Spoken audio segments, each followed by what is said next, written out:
नमस्कार, मैं ज्योति श्रीवास्तव और आप देख रहे हैं सी न्यूज भारत। वक्त हो चुका है यूपी बुलेटिन का, जिसमें बात होगी बदायूं की, जहां बदायूं में किसान की दिन दहाड़े गोली मारकर की गई हत्या। आगे बात करेंगे कौशाम्बी की, जहां कौशाम्बी में आंधी और बारिश ने जमकर तबाही मचाई। ऐसी तमाम खबरों पर विस्तार से डालेंगे नजर। उत्तर प्रदेश के बदायूं जिले के वजीरगंज थाना क्षेत्र से बड़ी खबर सामने आई है। यहां दिन दहाड़े किसान की गोली मारकर हत्या कर दी गई। घटना के बाद पूरे इलाके में हड़कंप मच गया। जानकारी के अनुसार युवक बनकोटा गांव के पास अपनी मोटरसाइकिल का पंचर बनवा रहा था। इसी दौरान बाइक सवार अज्ञात बदमाश मौके पर पहुंचे और युवक को गोली मार दी। वारदात को अंजाम देने के बाद आरोपी मौके से फरार हो गए। घटना की सूचना मिलते ही थाना वजीरगंज पुलिस मौके पर पहुंची और जांच शुरू कर दी। पुलिस आसपास मौजूद दुकानदारों और प्रत्यक्षदर्शियों से पूछताछ कर रही है।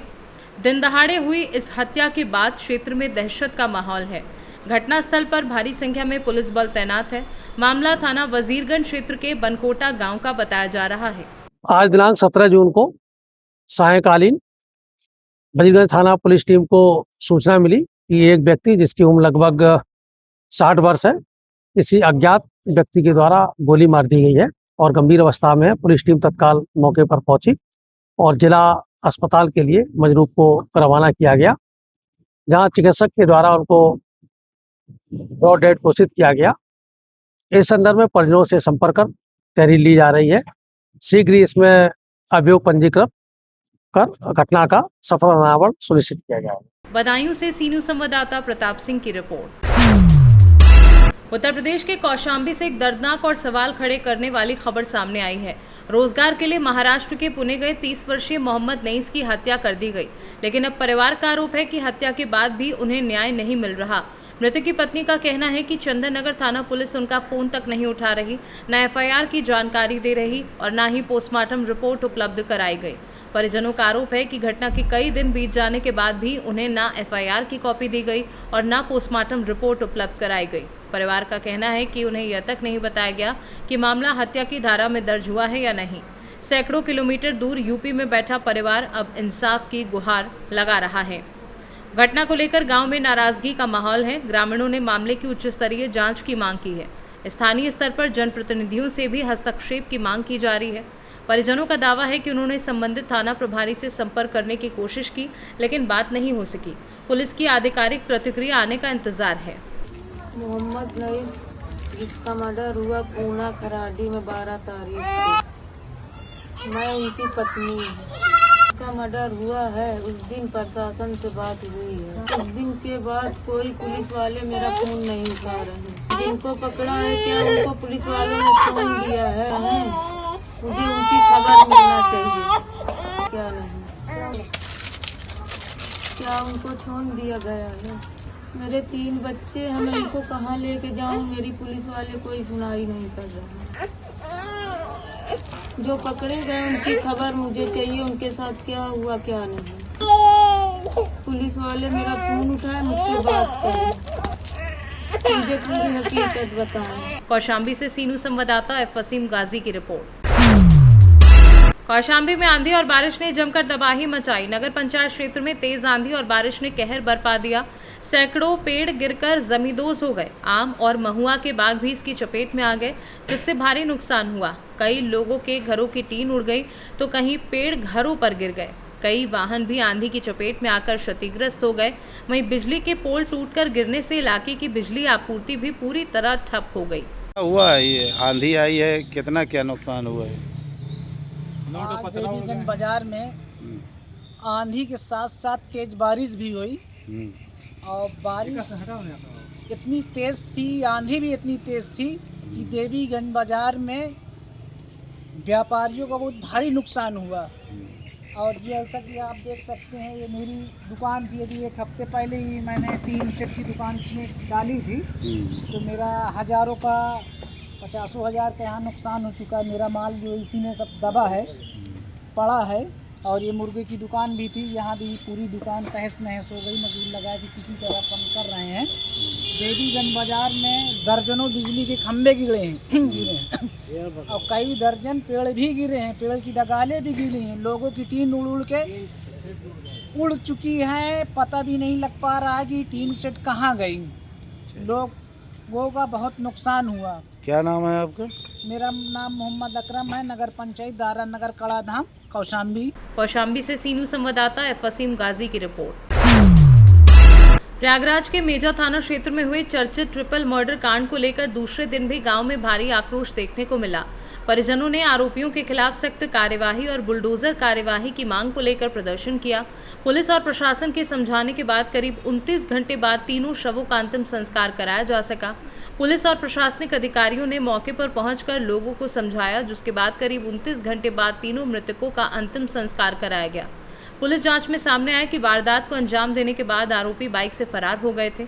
मामले की गंभीरता को देखते हुए पुलिस ने विशेष टीमें गठित कर आरोपियों की तलाश तेज कर दी है। इसी दौरान पुलिस ने मुख्य आरोपी हिमांशु यादव को गिरफ्तार कर लिया है। प्रशासन ने दोषियों के खिलाफ सख्त कार्यवाही का आश्वासन दिया है। पुलिस मामले की गहन जाँच में जुटी है। की मांग है, क्या उनकी मांगे पूरी की जाएंगी सर? इन्होंने पीड़ित परिवार ने कुछ मांगे रखी, हम प्रशासन के सामने, उस पर हम सभी प्रशासन के साथ पुलिस प्रशासन गंभीरतापूर्वक विचार करते हुए जो भी उचित हो सकता है कार्रवाई, उसमें कार्रवाई कराएंगे। और इस 13 हत्याकांड जो जघन्य हत्याकांड हुआ है उसमें कठोर से कठोर कार्रवाई पुलिस प्रशासन की तरफ से किया जाएगा। सर इनकी जो जैसे कि आवास और लाइसेंस जो प्रमुख जो मांगे हैं क्या क्या हैं बताएं? प्रमुख मांगे उनके लिए आवासीय पट्टा का है, रास्ते का है और शस्त्र लाइसेंस का है, सुरक्षा का है। तो एसडीएम प्रशासन की तरफ से एसडीएम मैम ने और हमारे पुलिस प्रशासन की तरफ से मैं एडीसीपी यमुनानगर आश्वस्त करता हूं आप सभी को कि जो उच्च अधिकारियों के संज्ञान में ला के जो कठोरतम कार्रवाई है और जो भी सुविधाएं दे हैं इस पे जो है गंभीरतापूर्वक विचार करते हुए सभी को जो संभव होगा कार्रवाई किया जाएगा। सुरक्षा व्यवस्था सर, सुरक्षा व्यवस्था भी कह रहे हैं कि सुरक्षा व्यवस्था भी मुझे चाहिए, जैसे सुरक्षा व्यवस्था के लिए जो है फोर्स लगाई जाएगी और इनका शस्त्र लाइसेंस। प्रयागराज से सीनू संवाददाता अंशु कुशवाहा की रिपोर्ट। खबर शाहजहांपुर से, जहां थाना सोहरामऊ दक्षिणी क्षेत्र के ग्राम कासिमगंज में जमीन विवाद को लेकर नया मामला सामने आया है। पीड़ित पक्ष ने पुलिस अधीक्षक को शिकायती पत्र देकर आरोप लगाया है कि भूमि विवाद मामला उच्च न्यायालय में विचाराधीन होने और यथास्थिति बनाए रखने के आदेश के बावजूद उनकी जमीन पर जबरन कब्जे का प्रयास किया गया। पीड़ित पक्ष ने जान से मारने की धमकी और पुलिस स्तर पर सुनवाई न होने के भी आरोप लगाए हैं। क्या नाम है आपका? तो सुवालाल जी कौन से गांव के रहने वाले हो आप? कासिमगंज। थाना आपका? दक्षिणी खैराम। तहसील आपकी? सदर। जमीन के संबंध में क्या बता रहे हो? जमीन के संबंध में सब बता रहे हैं, मेरा आदेश है सब। आपकी जमीन कहाँ स्थित है, कहाँ मौजूद है? मौजूद मेरी 2-3 जगहों से है। कौन से गांव में? एक ग्राम पंचायत पसरमा में। तो कौन लोग इस पे जो है कब्जा करना चाहते हैं? ये बर्मा लोग हैं सर, दबंग लोग। नाम बताओ उनका। जैसे एक सुभाष है, सुभाष पुत्र वीरपाल नाम है लड़का, जो नवमक रहने वाला है। और लोग जीते हुआ गौटिया के हैं लोग, धनपाल हैं, धनपाल के। तो आपकी जमीन पे कब्जा कर लिया?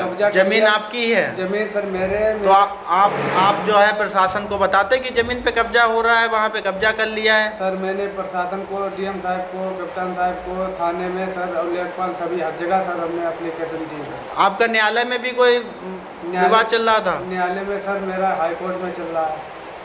तो हाईकोर्ट से, तो न्यायालय में आपका कोई विचाराधीन मामला चल रहा है या चल चुका है? और आदेश किसके फेवर में आया? आदेश सर सब मेरे फेवर में, सब मेरे खतौनी पे आदेश मेरे। कहाँ आपका मुकदमा अदालत में चल रहा था? मेरा सर हाईकोर्ट। तो वहाँ से आदेश किसके फेवर में आया? वो सर मेरे फेवर में आया। हाईकोर्ट का आदेश भी है आपके फेवर में? तो अभी हुआ नहीं सर, मगर मुझे से आया था तथा स्थिति बनाए रखी। तथा स्थिति मतलब स्टे वगैरह है आपका? स्टे वगैरह कि जब तक जो है न्यायालय का फैसला ना आ जाए तब तक का ना कोई ना आप उसमें फसल बोएंगे, ना वो आप बोएंगे, ना वो बोएंगे? नहीं, जिसके पास है वो कब्जा करे रहेगा। अच्छा, आपके पास स्टे है? जी। तो जमीन आपके पास है, स्टे भी हाईकोर्ट का है आपके पास? जमीन सब तमाम लोगों ने छीन ली मेरी ना। स्टे होने के बावजूद भी आपकी छीन ली? स्टे के बाद बावजूद भी कब्जा सब कर लिया जमीन। तो लोगों से आपने कहा नहीं कि जमीन क्यों छीन रहे हो मेरी? बोला नहीं आपने? सर हम गए वहाँ, हम लोगों को मारने के दौड़े कि खेत पे आओगे गोली मार देंगे, जो है वो है सर। और मेरे पास रिकॉर्डिंग भी है, हमको गाली बहुत सुनी थी। फिर में रोड पे मारेंगे, निकलोगे तो मारेंगे, कहीं दबा देंगे गाड़ी फाड़ी, ये सब करके लिए हम खेत पे रात में नहीं जाते हैं। तो आप क्या चाहते हो इसमें? हम सब चाहते हैं मेरी ज़मीन है तो हमको सब मिलना चाहिए। शाहजहांपुर से सीनू संवाददाता फसाद खान की रिपोर्ट। सुल्तानपुर के दोस्तपुर में केंद्र सरकार के 12 वर्ष पूर्ण होने के अवसर पर नगर पंचायत की ओर से भव्य जन चौपाल का आयोजन किया गया। कार्यक्रम में केंद्र सरकार की योजनाओं और विकास कार्यों की जानकारी लोगों तक पहुंचाई गई। दोस्तपुर के छावनी मोहल्ले में आयोजित जन चौपाल में मुख्य अतिथि के रूप में पहुंचे कादीपुर विधायक राजेश गौतम ने प्रधानमंत्री नरेंद्र मोदी के नेतृत्व में हुए विकास कार्यों और जन कल्याणकारी योजनाओं की चर्चा की। उन्होंने कहा कि सरकार गरीब, किसान, महिला एवं युवाओं के हित में लगातार कार्य कर रही है। कार्यक्रम में विभिन्न विभागों के अधिकारियों ने लोगों की समस्याएं सुनी और योजनाओं की जानकारी दी। कार्यक्रम में नगर पंचायत अध्यक्ष शकुंतला सोनकर, भाजपा पदाधिकारी, जनप्रतिनिधि और बड़ी संख्या में स्थानीय नागरिक मौजूद रहे। सुल्तानपुर से सी न्यूज़ संवाददाता दिनेश सिंह अग्निवंशी की रिपोर्ट। उत्तर प्रदेश बुलेटिन में फिलहाल के लिए इतना ही। देश दुनिया की बाकी खबरों को जानने के लिए आप देखते रहिए सी न्यूज़ भारत।